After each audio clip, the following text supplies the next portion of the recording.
as we move towards one step closer to Hillary Clinton being our next president.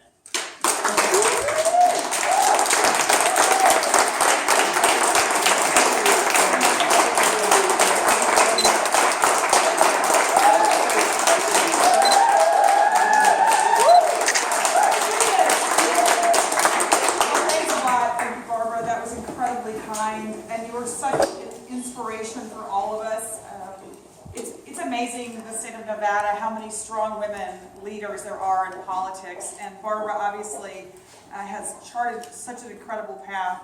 And she and I were talking about earlier, I used to work for legal services too, and it's some of the most important work that happens in this country, representing people who have no legal representation. So will you please, on behalf of all the people who have counted on her and counted on legal aid, thank Barbara.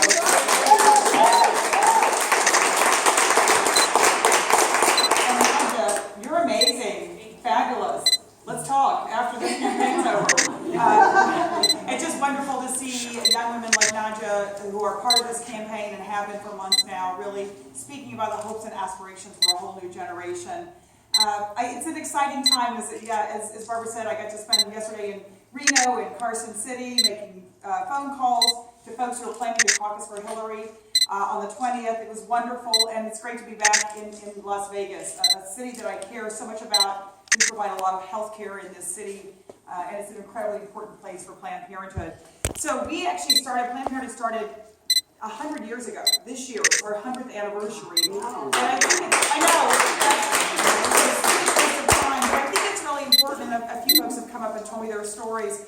We started before birth control was legal in America, right? When it was illegal to even hand out pamphlets about birth control.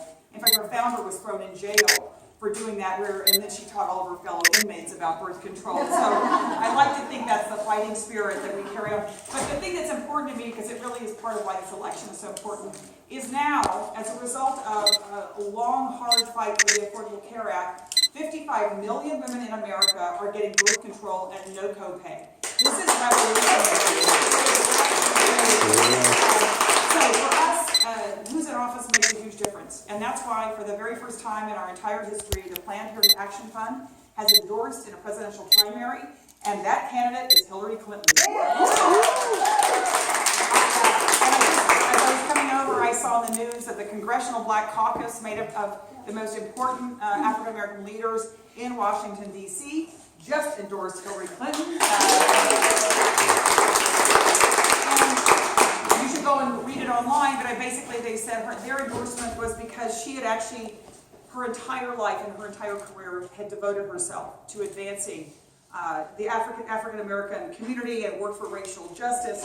And I guess if I sum it up, I'd say she is more than a slogan. She is a leader that actually gets things done. And that is really what's at stake in this election. And that's really why we chose to endorse early, because the 2.5 million or more patients that are counting on us every single year at Planned Parenthood, they cannot wait. They cannot wait. They need a leader in the White House this January. It's folks like a woman named Janet, who's one of our patients here. She first came to Planned Parenthood when she moved to Las Vegas and needed health care. And today, many years later, she now works with Planned Parenthood as a promotora, reaching out to other women in the Vegas area who don't have access to health care or information and who need access to Planned Parenthood, regardless of their immigration status or their income.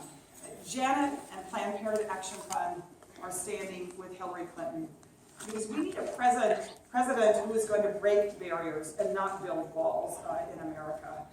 We need a president who is going to make families even stronger and not rip them apart. And we need a president who understands that health care is not a luxury. Health care is a human right for every single person in the United States.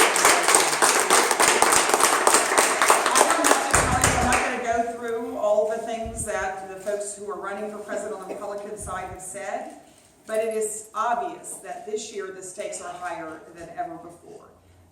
Women and families, we don't just need a friend in the White House, we don't just need a solid vote, we need a fighter. We need a fighter, and that's Hillary Clinton. As Nadja said, we have worked really hard to get to where we are today, and we can't tolerate a future where our daughters and our sons have fewer rights than we do. Women are now half the workforce in the United States, and we're half the undergraduate students. We're in the Congress. We have 3 members on the Supreme Court. God love them. They're incredible. And with your hard work, we're going to put a woman in the White House for the very first time. We have other work to do as well. It's very exciting and important that we have 20 women in the United States Senate. But as my friend Senator Claire McCaskill says, you know what would be better than 20? 50, actually. So the Planned Parenthood Action Fund has been so proud to endorse Catherine Cortez Masto for Senate. Yeah.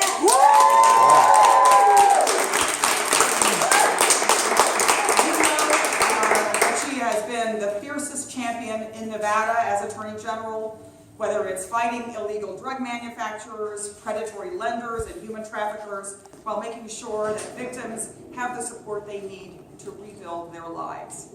In Washington, she will be an incredible champion for equal pay, for raising the minimum wage, and ending discrimination against the LGBT community, and protecting the right of every single woman to access health care, including safe and legal abortion. That's why we need her in Washington. As she says, I know she's been, our opponents are ready to fund a lot of activity here in the state of Nevada, but she says she has dealt with drug traffickers, and she's dealt with sex traffickers, and the Koch brothers don't scare her, right? She's the strongest. Right, let's give it up for that. She has been so strong with Planned Parenthood here in Nevada, and we can't wait to welcome her to Washington, D.C. And isn't it about time that we have a Latina in the United States Senate?